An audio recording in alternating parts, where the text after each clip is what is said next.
بابر نواز خان سمیت بہت سارے ایم این ایز جن کا تعلق پاکستان مسلم لیگ نون سے ہے، ان کے امتحان کا آغاز ہو گیا ہے۔ اس لیے کہ ہماری جو KPK گورنمنٹ ہے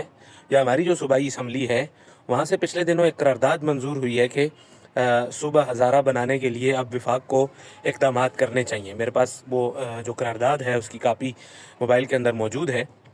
اس کے اندر لکھا ہے کہ اب ہم وفاق سے یہ اپیل کرتے ہیں کہ اس کے حوالے سے کام کیا جائے، اور اپنی صوبائی گورنمنٹ کو بھی یہ کہا گیا ہے کہ آپ اس حوالے سے سفارشات تیار کر کے متعلقہ فورم تک پہنچائیں تاکہ وہ اس کے اوپر کام کا آغاز کر سکے۔ بابر نواز خان صاحب کے ساتھ میرا ایک انٹرویو بھی ہے، اس کے اندر بھی میں نے ان سے بات کی تھی، اور میں تو یہ سمجھیں کہ میں اپنا فرض سمجھتا ہوں۔ سچی بات یہ ہے، صوبہ ہزارہ کے قیام کے لیے ہمیں بھرپور آواز اٹھانی چاہیے، اور تحریک صوبہ ہزارہ کی اس وقت قیادت بھی جو ہے وہ سردار محمد یوسف صاحب کر رہے ہیں۔ گزشتہ کل پرسوں میں بابر نواز خان صاحب کا انٹرویو سن رہا تھا تو وہ کہہ رہے تھے کہ میں نے پہلے بھی قومی اسمبلی کے پلیٹ فارم پر صوبہ ہزارہ کی بات کی ہے اور آئندہ بھی انشاءاللہ کروں گا، اور اب تو ہم انشاءاللہ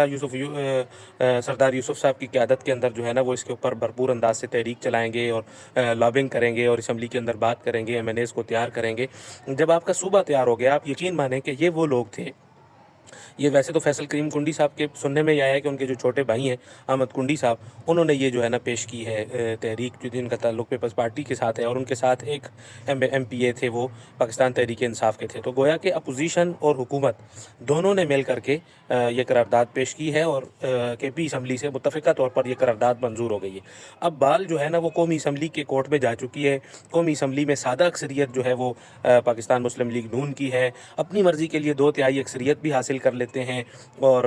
26ویں ترمیم اور 27ویں ترمیم بھی پاس کر لیتے ہیں۔ تو اب اگر آپ 28ویں ترمیم لا ہی دیں تو مہربانی کر کے ہمیں صوبہ ہزارہ بھی دے دیں۔ ہم تو انتظار میں بیٹھے ہوئے ہیں کہ ہمیں صوبہ ہزارہ مل جائے، اور ہمارے جو وسائل ہیں، جو ہمارا جو نوجوان ہے وہ یہیں کہیں کھپے۔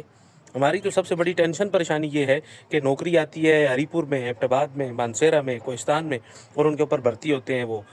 کوئی بردان سے، کوئی کوہاٹ سے، کوئی بنوں سے، کوئی لکی مروت سے، کوئی ڈیرہ اسماعیل خان سے۔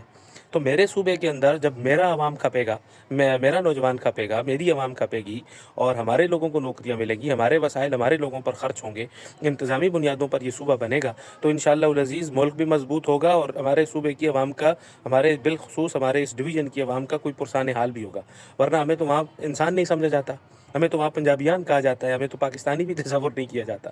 تو اس لیے بابر صاحب، اب آپ کو اپنی لابنگ کا آغاز کر دینا چاہیے فوری طور سے، اور انشاءاللہ العزیز مجھے امید ہے کہ جلد یہ صوبہ ہزارہ کی قرارداد قومی اسمبلی سے بھی منظور ہوگی، اور ہماری زندگی کے اندر ہمیں یہ صوبہ ہزارہ دیکھنے کو ملے گا۔